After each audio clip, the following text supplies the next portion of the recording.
શિયાળામાં શરીરને કેમિકલ યુક્ત રંગોથી નુકસાન ન થાય તે માટે ભરૂચની કિરણસી મેડિકલ કોલેજના આસિસ્ટન્ટ પ્રોફેસર ડોક્ટર અભિષેક પારેખે માર્ગદર્શન આપ્યું। પાકા રંગોને અવોઇડ કરવા જોઈએ તેમજ રંગોના પર્વ ધૂળેટીની ઉજવણી પહેલા શરીર પર અને વાળમાં તેલ લગાવી રાખવું જોઈએ। સારી જાતના ક્રીમ કે લોશન પણ લગાવી શકો જેથી રંગોમાં રહેલા કેમિકલની અસર ઓછી થઈ જશે।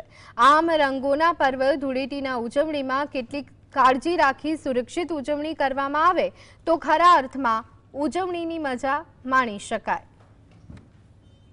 જેથી તમારે જે પણ તમે રમવા જાઓ ત્યારે જે પણ રંગો ઉડે તો ડાયરેક્ટ તમારા વાળના અડે ના અને વાળના જે અંદરની જે હેર શાફ્ટ હોય તેને નુકસાન ના કરે, બરાબર। વાત કરીએ તમારા ત્વચાની તો રમવા જતા પહેલા સૌથી પહેલા સ્કિનને ઉપર મોઇશ્ચરાઇઝર એટલે આપણે જે પણ શિયાળામાં આપણી જે સ્કિન ડ્રાય થઈ જાય અને આપણે જે પણ ચહેરા ઉપર લગાવતા હોય તો એનું આખા ચહેરા ઉપર બને એટલું થીક લેયરનું આવરણ કરી લેવાનું, એટલે તમારા જે પણ રંગો છે તે ડાયરેક્ટ ત્વચાને અડકે ના અને નુકસાન ના કરે।